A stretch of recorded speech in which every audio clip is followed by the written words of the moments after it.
Hi, this is Diane Lovetobake, and what we're going to make is frosting, but we're going to make a buttercream frosting. And in fact, this recipe is quite large. It will actually make you about 3.5 pounds of buttercream frosting.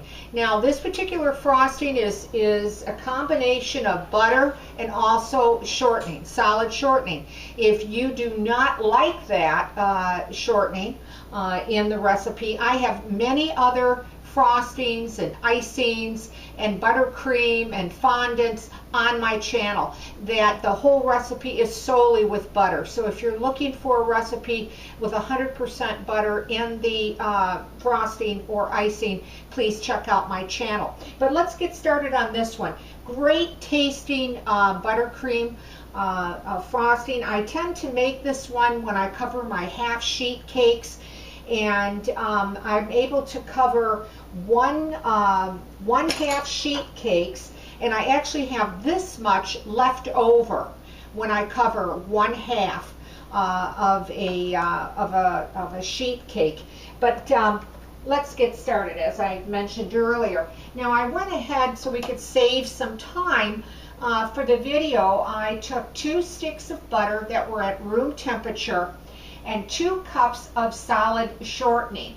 And I started to cream it, on high in my mixing bowl. Okay, you can use a hand mixer, but you're going to find, I think, the stand-up a lot easier if you do have a stand-up for this large of a recipe. I also put in 1 teaspoon of butter flavoring. If you don't like that type of flavoring, leave it out. And I put 1 teaspoon of vanilla. I prefer to use clear vanilla, but if you don't have it, go ahead and use regular vanilla.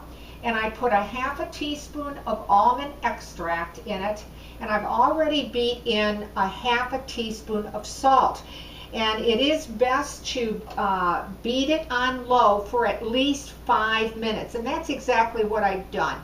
And I'll show you what that looks like so far with just what I had mentioned: the butter, the shortening, the salt, the butter flavoring, the vanilla extract, and the almond extract. Okay, and that was 5 minutes, and that's what I have in my bowl, mixing bowl right now. Now, the next thing that we're going to start putting in, of course, is powdered sugar. I left it in the bag so that you can get an idea of what, how much is 2 pounds. Well, it's this entire bag, and that's a 2-pound bag. And what I do is I actually start beating in about 1/2 of a bag into my mixer, which is about 1 pound. Half is 1 pound. Doesn't have to be exact though. And I beat that in. Now, the next thing that I want to put in, and I would stress to use it. If you don't have it or you don't want to put it in, then don't. But I use meringue powder, and I will be putting in 1 tablespoon of meringue powder into this frosting. Okay, and meringue powder can be purchased at your cake specialty stores. So I'm going to put that tablespoon of meringue in powder, and then I'm also going to put in, I have 2 tablespoons of water.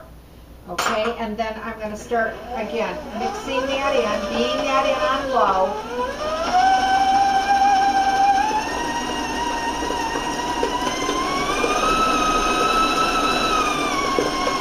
Okay, now once you do that, it creams really pretty nice for you. I'm just going to bring everything down into my mixing bowl here a little bit.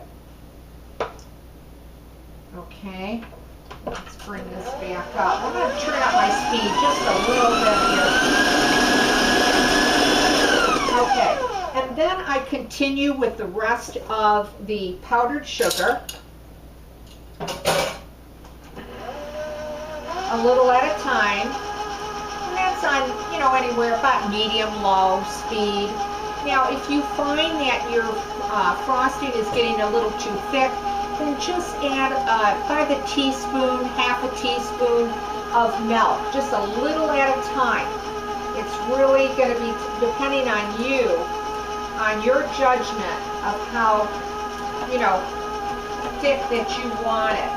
I generally find that I don't need to put any additional milk into it. I'm going to turn my speed up a little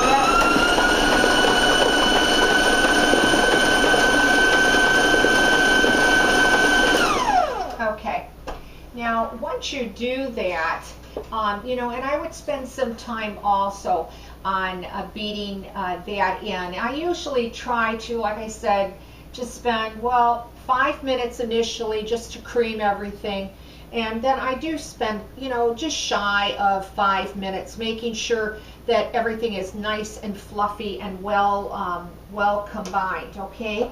I'm going to take off my paddle here, which, there we go, it was getting stuck there a little bit. And I'm going to take off my excess because I want to show you what this looks like. Okay, I'm just going to set that. Okay, bringing this all together. This makes a very large batch of frosting, as you can see in my mixing bowl. That was 3.5 pounds, okay? Now, this frosting also you can use for your borders, artwork. You can ice cookies with it. I've even made roses out of this frosting, but the drying time is about 3 or more days, depending on the humidity for using it for that. So it has a lot of uses as far as for decorating cakes, as I mentioned, or cookies, or making borders as well as roses. But let them dry. Like I said, it's about 3 days to make roses out of this buttercream frosting. I'm going to set that on a side, and I'm going to go back to my original one that I was telling you about as far as what I had left after covering a half a sheet. I'm going to just grab this this cake here and cover the top with it for you to get an idea. And I hope, let's see, that you're going to be able to see that. Okay, I think you can see that. And how nice and fluffy and light this buttercream is. Okay, we're just going to put it over the top of this cake to give you an idea. I'll have a picture of a cake that's been frosted with this, okay, on my channel. But it gives you a good idea how fluffy and nice this frosting, and it's a great tasting buttercream. So that's it for me today. Give this recipe a try. I think you're really going to like it. It has a lot of uses to it, and great for also for fillings between you know, whoopie pies and moon pies and things like that. So I want to thank you for watching Diane Lovetobake. Please subscribe to my channel. If you try this recipe and you liked it, well, leave a comment, because I always like to hear from you.